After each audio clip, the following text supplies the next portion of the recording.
Estamos de volta. Igualdade de oportunidade para as pessoas com deficiência. Esse é o assunto do Melhor e Mais Justo de hoje.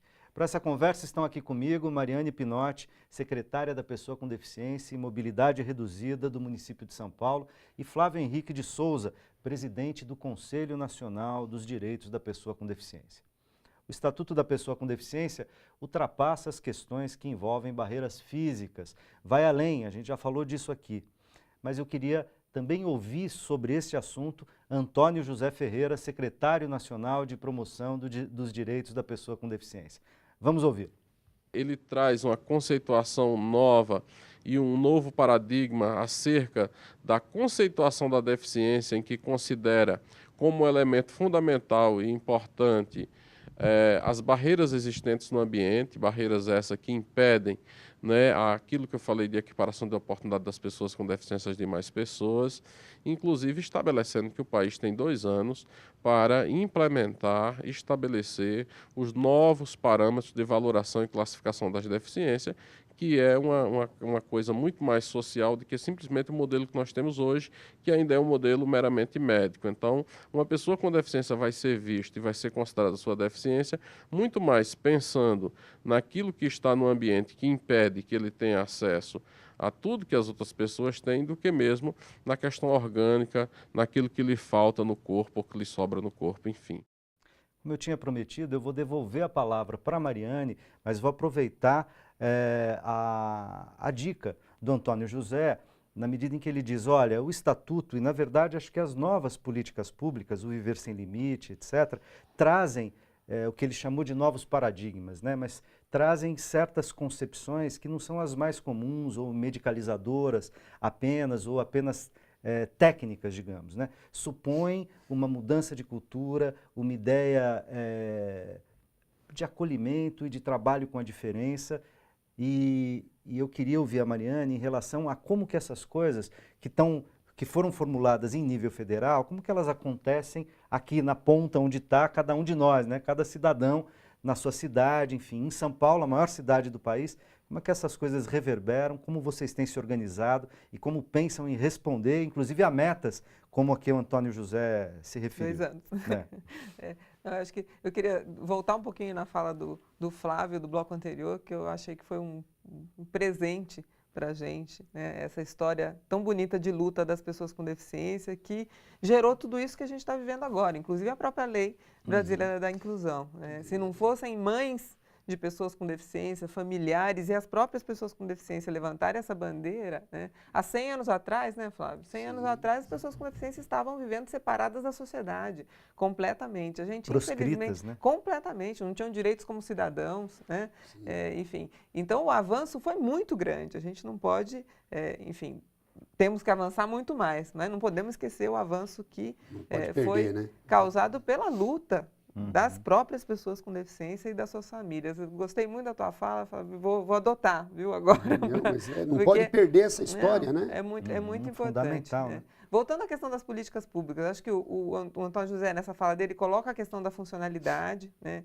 Então, a deficiência não vai ser mais enxergada, enfim, não vai ter mais uma classificação como doença, porque não é doença, é deficiência, né? E passa a ter uma classificação como funcionalidade. Então, o que aquela pessoa precisa, como quebra de barreira, para acessar qualquer área da vida, né?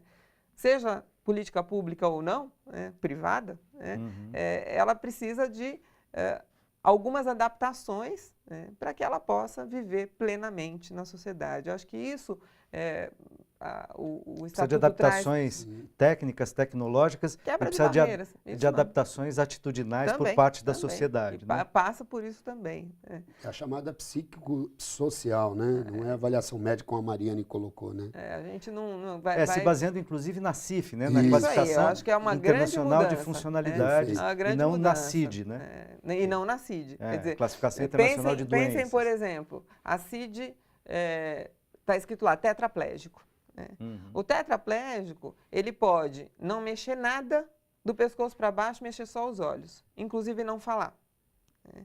O tetraplégico pode ser um paraplégico com a mobilidade reduzida de um dos braços. Isso tem uma diferença impressionante na vida dessa pessoa. Aquele que tem a mobilidade do braço direito, por exemplo, se comunica, né? Transita com a sua cadeira de roda motorizada por onde quer, né? Enfim, tem um acesso, né? Tem barreiras muito menores do que aquele outro que movimenta só os olhos. E se a gente classifica como CID, é exatamente a mesma coisa, né, Flávio? Então, acho que a gente precisa começar a enxergar essa pessoa como um indivíduo, né, que tem as suas particularidades, né, e que precisa de quebra de barreiras diferentes. E que, né? portanto, precisa ser visto Exatamente. nesta condição, né? Exatamente. Que a ideia, inclusive, aí não de construir igualdade, mas construir igualdade através da equidade, né? A cada pessoa, Equidade. Eu aquilo acho que ela essa- precisa, tá certo? Exatamente, exatamente. Então, acho que isso é uma quebra de paradigma também que vai acontecer, que está acontecendo, na saúde está acontecendo, mas na previdência social, enfim, em todas as áreas da vida que essas pessoas necessitam deste documento. né? Em São Paulo, a gente seguiu as orientações do Viver Sem Limite, deu muito certo. né? Quando o prefeito Fernando Haddad assumiu em 2013, né, nós formulamos um plano baseados no Viver Sem Limite, que a gente chamou de São Paulo Mais Inclusiva, que é um plano que trabalha aí com 20 secretarias do município, de forma transversal, e que tem 5 eixos. A gente acrescentou um eixo, que foi o eixo do trabalho e emprego, aqui na cidade de São Paulo é muito importante. né? Então, a gente tem o eixo de acessibilidade, com avanços em várias áreas. né? O Flávio lembrou da questão dos semáforos sonoros, que é fundamental. Toda a questão de mobilidade urbana, a gente acredita que tem que ser pensado em conjunto. né? Desde calçada até semáforo sonoro, tudo é mobilidade urbana. né? E as pessoas com deficiência precisam transitar na cidade, E o quanto acessar os isso é espaços. para a autonomia da pessoa com Totalmente, deficiência, né? Transitar sozinhas na claro, cidade, né? Autonomia, né? Ou com a IVE aí para te guiar, realmente. mas que você possa circular na cidade com tranquilidade. né? O eixo de atenção à saúde, e aí vem a questão da rede de saúde da pessoa com deficiência, que eu considero um avanço dos mais importantes do Viver Sem Limite. Organiza a rede de reabilitação, que é a questão da reabilitação física, fisioterapia, etc., mas traz um outro olhar, um olhar de que a reabilitação não é só física também, que precisa transpassar este espaço, toda a questão de reabilitação da questão de auditiva, visual, intelectual, e para que isso possa funcionar como um instrumento para a vida dessas pessoas depois. E também pensando na saúde da pessoa com deficiência, fora da área de reabilitação. Então, a rede, enfim, desde o início a gente conversa com, então, o ministro Padilha, a Vera Mendes, lá do Ministério da Saúde, que nos ajudou muito nessa questão. Nós habilitamos em São Paulo, a princípio, 15 unidades, depois mais 3, então hoje são 18 unidades habilitadas e a gente está construindo essa rede na cidade, está andando muito bem. Todas as questões de acesso à educação, e aí a gente acrescentou em São Paulo cultura e esporte, que são áreas importantíssimas da vida das pessoas com deficiência. O Estatuto, aliás, prevê questões específicas cultura, no campo da educação e da cultura. né? Fundamentais. As pessoas com deficiência não podem viver só para ir no médico, para trabalhar, precisam ter acesso à vida da cidade. Então, acessibilidade em parques, em equipamentos culturais, espetáculos acessíveis para as pessoas com deficiência auditiva e visual, através de audiodescrição, para as pessoas com deficiência visual e tradução em língua brasileira de sinais para as pessoas com deficiência auditiva fundamentais. A gente saltou de 0 espetáculos no primeiro ano, na virada cultural, para mais de 70 espetáculos na última virada. Acessíveis na última virada, com libras e audiodescrição, assim, já com uma agenda muito interessante para as pessoas com deficiência sensorial acessarem. Intelectual também, porque essas particularidades, quando você constrói um processo de audiodescrição, por exemplo, você facilita para a pessoa com deficiência intelectual também acompanhar o espetáculo. Então, essas coisas se conversam. O eixo de trabalho, que é fundamental, a gente acredita muito nisso, eu acredito muito nisso. Luiz e Flávio, eu acho que o trabalho dignifica as pessoas, inclusive as pessoas com deficiência. É a base da dignidade para todo ser humano, né? Para todo pai de família, mãe de família que quer prover sua casa, as pessoas com deficiência também querem. A autonomia e o respeito das pessoas. O respeito, porque se nós temos pessoas que perdem o emprego, pelo modelo que nós vivemos, ele perde a dignidade humana, né? E aí o trabalho não só a dignidade, mas contribui com o país através de impostos, né? Então nós também temos esse direito ao trabalho. Agora, a saúde, a Mariane toca uma coisa, Luiz, a saúde não é só médico, como ela disse, né? Tem que ir, tem que cuidar da saúde, mas quando você propicia para as pessoas com deficiência, cultura, lazer, né? Uma série de espaços na sociedade, educação com qualidade. Saúde melhora. Isso é uma prevenção de doenças, né? É a convivência na sociedade. Então, essa troca, que nem nós estamos aqui hoje, né? Tem o Luiz, tem a Mariane e eu.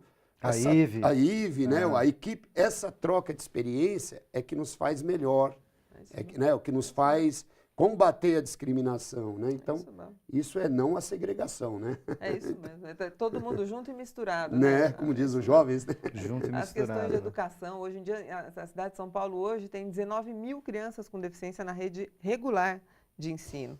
E a gente tem avançado. Você tocou nesse assunto no bloco anterior, né? Falando que também a gente precisa promover a educação inclusiva com condições, né?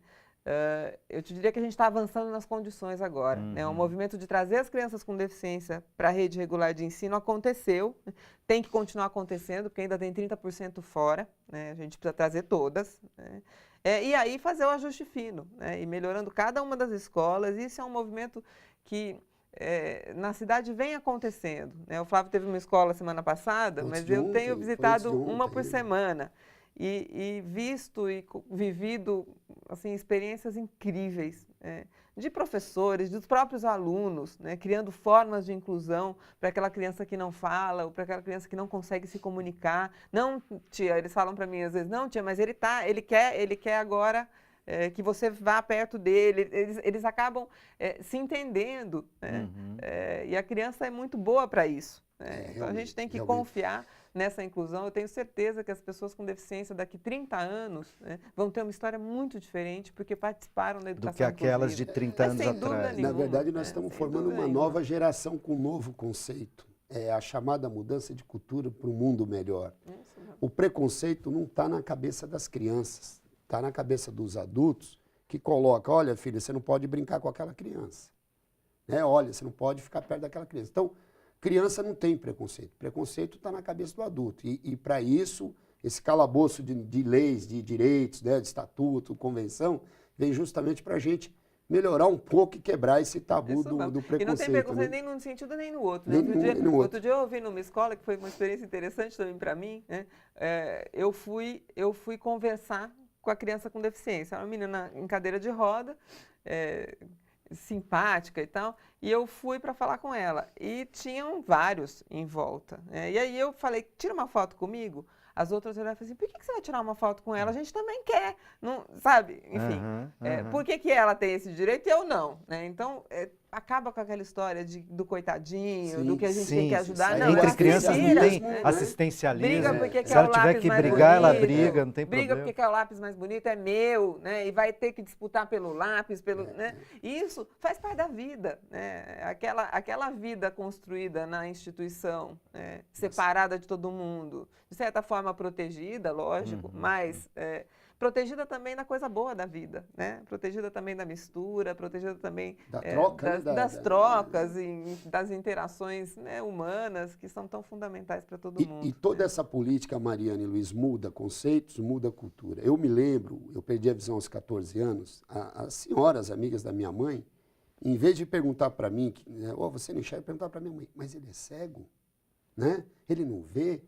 Então, hoje nós estamos formando, através dessas políticas da educação inclusiva, ela não é boa só para a pessoa com deficiência, ou para a criança, é para toda a sociedade. Sem dúvida. Nós estamos formando, preparando, mudando paradigmas de uma sociedade cada vez melhor no respeito à dignidade humana, na solidariedade, na coletividade. Eu, antes de ontem, fui lá numa escola municipal, como a Mariane colocou, a secretária. Eu nunca havia passado por uma experiência dessa, Mariane e Luiz. Né? Garotos e garotas de 13 a 15 anos, eles escolheram o tema Direitos Humanos, a diretora liberou lá as 8º, né, no ano, e eu não sabia o que ia dizer. 45 anos, no meio de jovens, né? E eu vou dizer, foi a maior e a melhor experiência que eu já passei. Maravilhoso. Né?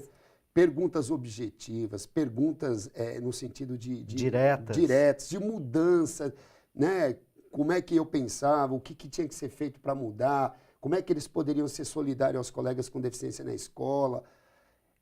E, consequentemente, não é o caso da ampla maioria dos educadores, mas sempre tem um adulto que é contra a educação inclusiva, que é contra essa convivência. Aliás, né? Flávio, há uma movimentação entre escolas privadas junto ao Congresso Nacional para tentar passar uma lei, um projeto de lei que deixa de ser, no qual deixa de ser obrigatório a inclusão. Está no né? estatuto, né? Tá Essa no é o que ganhou do estatuto. Um artigo, estatuto. inclusive, É um né? artigo do estatuto. Tem jeito não. Não vai voltar para Não trás. fica não, né?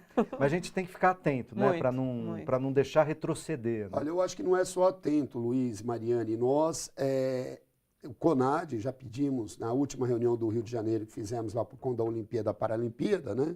O CONAD definiu fazer uma reunião lá para discutir acessibilidade, continuar no avanço, né? Um evento importante no Brasil.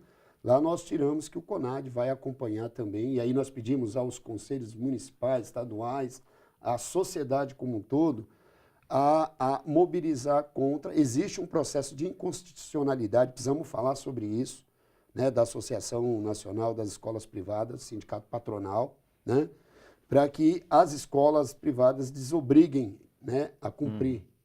Agora, a mudança, a responsabilidade é de toda a sociedade. É lógico. É pública e privada, né? Então não dá para depois aumentar as mensalidades dos outros pais e jogar essa responsabilidade em cima das pessoas com deficiência. E promover ainda a exclusão e a discriminação. Por quê? Quando você não aceita uma pessoa num determinado espaço, independente de ter deficiência ou não, e ainda joga uma parte da sociedade contra elas, isso é exclusão e discriminação. E segundo uns artigos, discriminar é crime. É isso aí. Então temos que... Flávio, Mariane, eu agradeço muitíssimo a presença de vocês. Estão me avisando aqui que o nosso tempo já se esgotou há algum tempo. A gente terá outras oportunidades de conversar sobre isso. Estamos à disposição. O Flávio lembrou aqui dos Jogos Paralímpicos. Aliás, o Brasil deu show nos Jogos no PAN, né? no Parapan. Parapan. Né? Que orgulho desses atletas, né? Não é? Desses atletas. Agradeço também a você que nos acompanhou até aqui. A gente se encontra na próxima quinta. Um forte abraço.